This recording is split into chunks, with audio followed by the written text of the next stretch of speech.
Alright, so this is my Silent Magician Girl deck build. Uh, Before we get into it, I'm gonna just be real clear. It's not the greatest deck. I'm still working on it. But my win-loss with this deck is actually not all that bad. I probably win like 60-70% of the time.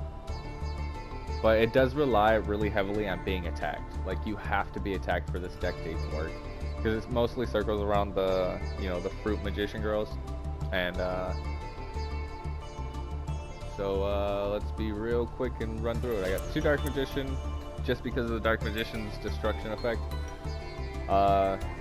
3 Berry, 3 Magician Souls, 2 Max C. I run 1 Lemon, 1 Apple, 1 Silent Magician level 4, 2 Chocolate Magician Girls, 2 Silent Magician. The reason I run this card is because it's, you get this card on the field and it's just a massive beat stick. Kiwi, just because when she's on the field, your spellcasters can't be destroyed by card effects and they can't be targeted. As well as when she's in the hand, you can discard her and it boosts all your Magician Girl's attacks. So that's really nice. I run 1 Dark Magician Girl. I should probably change this. I'm thinking about running 2 Dark Magician Girls and 1 Dark Magician, but we will see. I run 1 Illusion Magician just because of her special summon effect.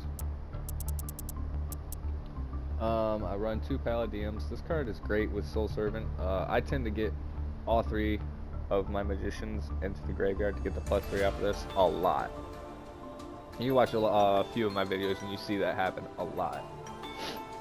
So a lot of people give Palladium a lot of hate because it doesn't really do much. If basically people give it hate because if you draw it in your opening hand, you're kind of screwed and it just sits there. But I have no problem sacrificing some monsters to get that on the field.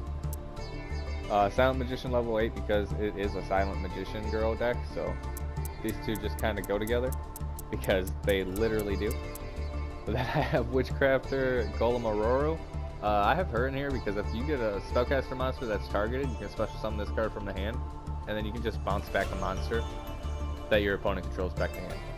That's really nice, and it comes in clutch quite a bit. And then it also comes back to hand, I think it's in 2 turns or something like that, I don't remember. Terraforming, obviously, because I run 3 field spells, which I'm probably going to get rid of Pseudo Space. I don't really see a need for it. 1 level up. Magical Ice Fusion, specifically for Quintet. However, Secrets of Dark Magic does work on Quintet. Obviously, Secret Village of the Spellcaster. If you get a Spellcaster with this, which this entire deck is Spellcasters, except for Max C. It's really simple to get a Spellcaster on the field. And then you activate this, your opponent's shut down. That was the whole reason I put Pseudo Space in, because I only have 1 of each of these. So I figured, hey, why not put Pseudo Space in? Just in case Secret Village gets destroyed, I can get another Secret Village. Magician Salvation, because the special summon effect, if you got Dark Magician Girl, or if you special summon Dark Magician Girl, you can special summon Dark Magician, and vice versa. Silent Burning it's a love-hate relationship with that card. Because you can possibly give your opponent up to a +6 during the battle phase, which is never good. But the banish effect to get Silent Magician to hand and then sacrifice a spellcaster to special summon her is really nice. Because then you have, 5 cards in hand, or 6 cards. Yeah, 5 cards. 5 or 6 cards. I don't know. I'm not doing the math right now. Anyways, and so you get a 4,000 beat stick on the field. That's always nice. And then obviously Soul Servant. I run 3 of these because it's a pot of greed. You can also stack your deck off of it. Secrets of Dark Magic again for the Dark Magicians, and you can also use this for Quintet. So, and then I have Royal Decree because of Secret Village. So if you can stop your opponent from activating spells and traps, dude, it's pretty much GG. I run 1 Skill Drain because Skill Drain does hurt this deck a lot. However, if I have to activate Skill Drain, I tend to get Dark Magician on the field.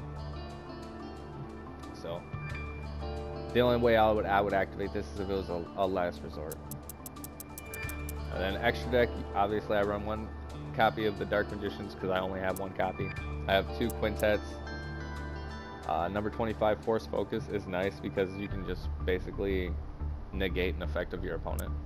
I run Pilgrim Reaper because I tend to run into Exodia decks, and if they don't beat me in the first turn, I tend to mill their deck, and I have not failed milling a Exodia piece yet.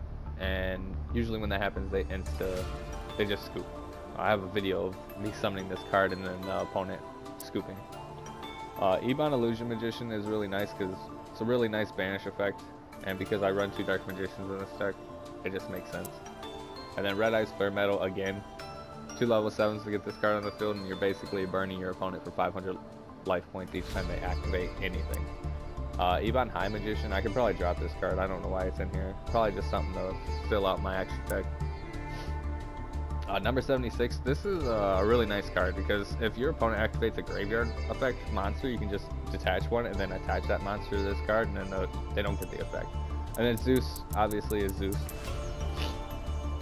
Relinquished Anima, I have this in here because of the 3 berries and the 3 Magician Souls. They're really easy to get on the field, obviously, and Relinquish is just a really nice, basically a change of heart, just without the effects. The World Chalice monsters are in here just because I haven't figured out what I should put in there yet. I'm still working on it. Boral Sword Dragon, if you know what this card does, it's pretty good.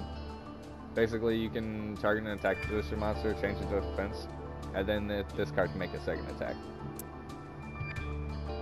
Access Code Talker is a staple card. It should be in every deck, just like I believe that Maxi should be in every deck. But there you go, there's my Silent Magician Girls. Again, it's not the greatest deck, but I'm still working with it, seeing what works better and whatnot. But there you go, I got my 2 Dark Magician decks. Profiles coming soon. But yeah, so there you go, there's my Silent Magician Girls. If you guys got any ideas, things I could change to this deck, let me know.